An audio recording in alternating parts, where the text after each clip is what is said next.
Hey guys, in this video I'm going to talk about my experience with doctors.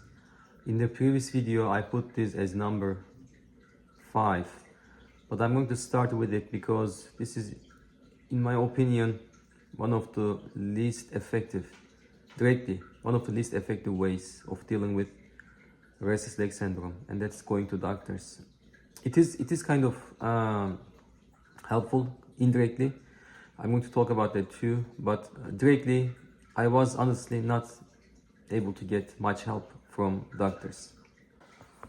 Let me take you back and kind of give you the history. The restless leg syndrome in me started officially about 10 years ago, but actually it started maybe a few years before that, but I wasn't quite calling it a sickness, a disease, or I even didn't know about the name restless leg syndrome. I was having some discomfort in my legs and I was dealing with it using compression socks and few things, like that. So about 10 years ago, things became serious. So I was basically having difficulty sleeping. It was an issue. So officially it started about 10 years ago. My first reaction was, just like anyone would do, to go to a doctor. And I did. Over the course of 5-6 years, I have seen many doctors, and I may have seen maybe 10 different doctors. And they would range from very inexperienced practitioners like walk-in clinics to practices that are dedicated to sleep and sleep studies. People who are on top of the reviews, people who have access to sleep labs and do things like that. So I have seen a good range of doctors overall. In one example, for example, again, as I said, I went to a famous doctor, and I stayed in his sleep lab for one night. They attached all kind of probes to my body, and I had to sleep in that manner so they could collect data and they could verify it was restless legs. So eventually, data came out to be normal. They wasn't able to find the jerk movement that they were looking for. That's one of the symptoms of restless leg syndrome. I think only over the whole night, maybe I may have jerked my legs only once or maybe none. But they eventually still said it could still be restless legs. They prescribed medicine. I used their medicine, but it wasn't quite helping. So I was still in doubt of whether what I had was restless legs or not. And then I came across one good doctor who was more decisive, and he's still my current primary care physician, and he's so for the last maybe 4 or 5 years. He told me that it was restless legs and I had to stick to my prescription. So there are two medications that they prescribe.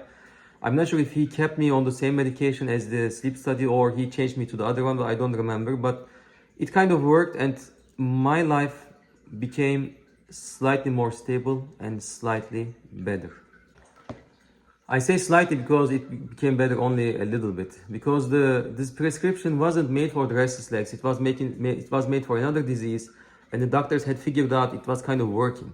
So it was kind of works medication, and it wasn't quite working well, and it had some side effects. For example, there were two kinds. One was regular, which goes into your bloodstream very fast, and the other one was ER, extended release, which goes into your bloodstream real slowly. And they both had side effects. The one that goes in fast would cause nausea, and the one would go in slow would also get out slow, so you would have hangover the next day, and which is not something I can tolerate because I'm an engineer. I have to think very sharply, very clearly during the daytime. So either way, it was very difficult to use the medications. I wasn't able to justify using the medication because of the side effects.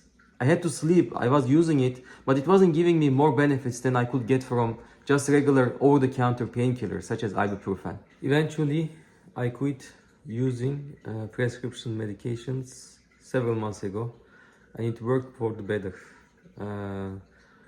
For the little bit performance loss, I made up with better nutrition and better exercise, etc. So my life overall is much better right now. So prescription medications didn't work for me. In general, going to doctors also didn't work for me for the most part. because I think doctors or health in general are operating in a capitalistic mindset. It's working with the production line mentality. You feel like you are a production item moving on a conveyor belt, and the doctor has only 5 minutes to pay attention to you. So how can you express yourself? How can he care properly about you? How can he solve your problem which doesn't have an immediate solution? So for the most part, I don't think the current healthcare system is equipped enough to deal with restless leg syndrome the way it is right now, because it's not a well understood condition.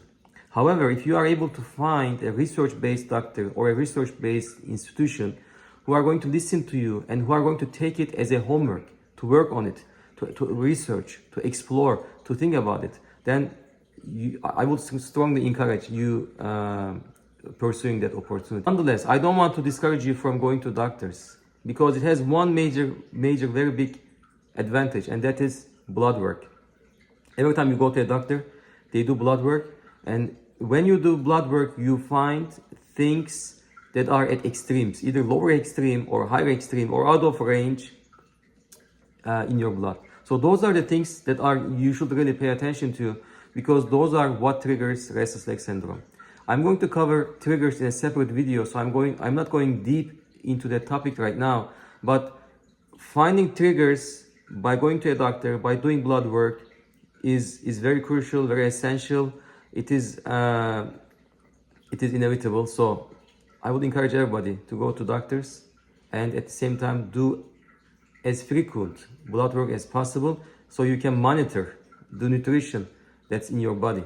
My cadence for blood work was once a year. Unfortunately, I wasn't able to convince my doctor that I needed more than that, because he was thinking with mainstream mentality. He was thinking restless leg syndrome is just like any other thing. So he was doing to me what he was doing to anybody else, and he was thinking it's normal.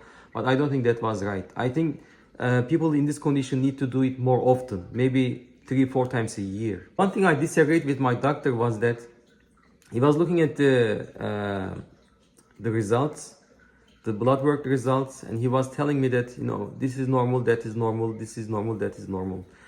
And I was disagreeing with him, but I was at the same time not trying to convince him because of the time limitation of those doctor visits.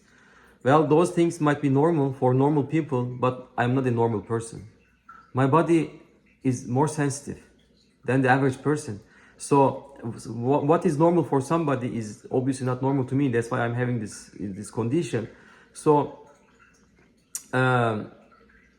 people with this condition need to be on the safe side, not on the average side, but on the safe side. Like if something hurts when it is too high, such as cholesterol, you have to keep it at the very low level, maybe 1/3, 1/4 of the scale. If something is bad when it is low, such as vitamin D, you have to keep it at the higher level, such as 1/3 or 1/4 of the range. So that definitely going to doctors just for doing the blood work is very important, very beneficial, and if possible, do it as often as you can, but better if you can find a specialist or research-based doctor who's researching restless leg syndrome. That is the best possible scenario. Last but not least, obviously I'm not a medical doctor and I'm not providing medical advice. This is what worked for me. These are my experiences.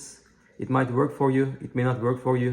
Always consult a doctor and make your own decisions based on your own conditions. If you found this content useful, please like, subscribe or share. I'm also providing a link to my previous video here.